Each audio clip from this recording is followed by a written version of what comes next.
नमस्कार। चलिए आज बात करते हैं साउथ इंडियन सिनेमा की उन जबरदस्त हिट फिल्मों की। मतलब वो फिल्में जिन्होंने बॉक्स ऑफिस पे सच में तहलका मचा दिया। तो सवाल ये उठता है कि साउथ की सबसे बड़ी ब्लॉकबस्टर फिल्म आखिर है कौन सी।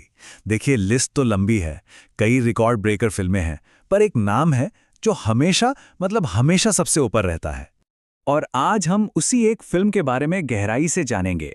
एक ऐसी फिल्म जिसने इंडियन सिनेमा के रूल्स को ही कह सकते हैं दोबारा लिख दिया। तो लीजिए, वो नाम है बाहुबली 2 द कंक्लूजन। ये सिर्फ एक फिल्म नहीं थी, ये एक इवेंट था, एक त्योहार बन गई थी। तो फिल्म के बारे में कुछ बेसिक बातें जानना जरूरी है। डायरेक्टर थे the one and only S Rajamouli. 2017 में ये फिल्म आई थी और सबसे खास बात, ये बनी तो तेलुगु में थी, लेकिन इसकी कहानी ने भाषा की हर दीवार तोड़ दी। ये एक एक्शन एपिक ड्रामा थी जिसने सब कुछ बदल के रख दिया, सही मायनों में एक गेम चेंजर। और इन किरदारों में जान किसने डाली? जाहिर है इसकी शानदार स्टार कास्ट ने। प्रभास बाहुबली के रोल में क्या कमाल थे। राणा दग्गुबाती उतने ही खतरनाक भल्लाल देव बने। अनुष्का शेट्टी की देवसेना और राम्या कृष्णन की शिवगामी, मतलब हर एक किरदार जहन में बस गया। अब जरा इस नंबर पर गौर कीजिए, 1800 करोड़ रुपए से भी ज्यादा, वो भी वर्ल्ड वाइड कलेक्शन। इस एक फिल्म ने बॉक्स ऑफिस के लगभग सारे रिकॉर्ड्स तोड़ दिए थे, चाहे वो पहले दिन की कमाई हो या फिर टोटल कलेक्शन। तो आखिर कहानी थी क्या? कहानी थी महिष्मती साम्राज्य की। उसके अंदर की सियासत, धोखा, वफादारी और एक ऐसा जबरदस्त युद्ध जिसने लोगों को अपनी सीट से हिलने तक नहीं दिया। पर सवाल अब भी वही है कि यह फिल्म इतनी बड़ी, इतनी ऐतिहासिक हिट बनी कैसे? इसके पीछे एक जबरदस्त फॉर्मूला था। याद है वो सवाल, कटप्पा ने बाहुबली को क्यों मारा? अरे ये सवाल नहीं था, ये तो पूरे देश का नेशनल क्वेश्चन बन गया था। पार्ट 1 के इस एक क्लिफ हैंगर ने जो माहौल बनाया, वो करोड़ों की मार्केटिंग भी नहीं बना पाती। हर कोई बस इसका जवाब जानना चाहता था। तो फॉर्मूला क्या था? ये 4 चीजें थीं। 1, वो जबरदस्त क्लिफ हैंगर। 2, एक इतनी बड़ी और भव्य कहानी जो हमारी सोच से भी परे थी। 3, ऐसे पावरफुल कैरेक्टर्स, क्या हीरो क्या विलन, सब यादगार।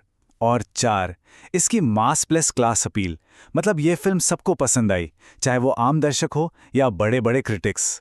और सिर्फ इतना ही नहीं, फिल्म के वॉर सीन्स बिल्कुल हॉलीवुड लेवल के थे। के रवानी का म्यूजिक तो रोंगटे खड़े कर देता है। फिर वो बड़े बड़े सेट्स, कमाल का वीएफएक्स और इन सब के बीच इमोशंस और फैमिली ड्रामा, इन सब ने मिलकर इसे एक मास्टरपीस बना दिया। लेकिन कहानी सिर्फ बाहुबली पर खत्म नहीं होती। असल में इस फिल्म ने तो एक नया रास्ता ही खोल दिया, पैन इंडियन ब्लॉकबस्टर्स का रास्ता।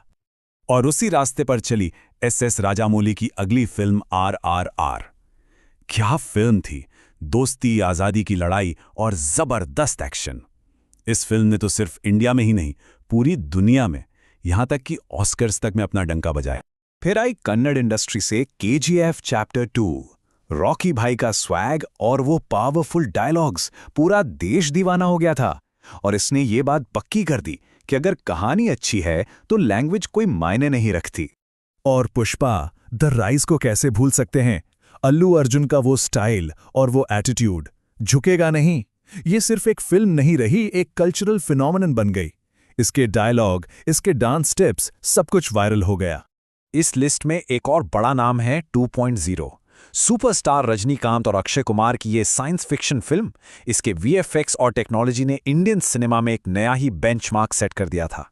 तो इन सब बड़ी बड़ी फिल्मों की कामयाबी का आखिर असर क्या हुआ? चलिए अब इस पर बात करते हैं। देखिए, ये फिल्में सिर्फ पैसा कमाने वाली मशीनें नहीं थीं। इन्होंने नेशनल अवार्ड्स जीते, इंटरनेशनल लेवल पर इनकी तारीफ हुई, और सबसे बड़ी बात, इन्होंने इंडियन सिनेमा को दुनिया भर में एक नई पहचान दी। तो सबसे बड़ी बात जो निकल कर आती है वो ये है कि इन फिल्मों ने भाषा और रीजन की सारी दीवारें गिरा दी। एक नए पैन इंडियन सिनेमा का दौर शुरू हुआ, जहां कहानी ही किंग है और अब इसका कैनवस पूरी दुनिया है। और आखिर में एक सवाल सोचना तो बनता है, क्या यही ब्लॉकबस्टर फॉर्मूला, बड़ी कहानी, जबरदस्त एक्शन और pan Indian appeal, Indian cinema का फ्यूचर है, या कुछ नया देखने को मिलेगा? खैर, इसका जवाब तो हमें वक्त ही देगा।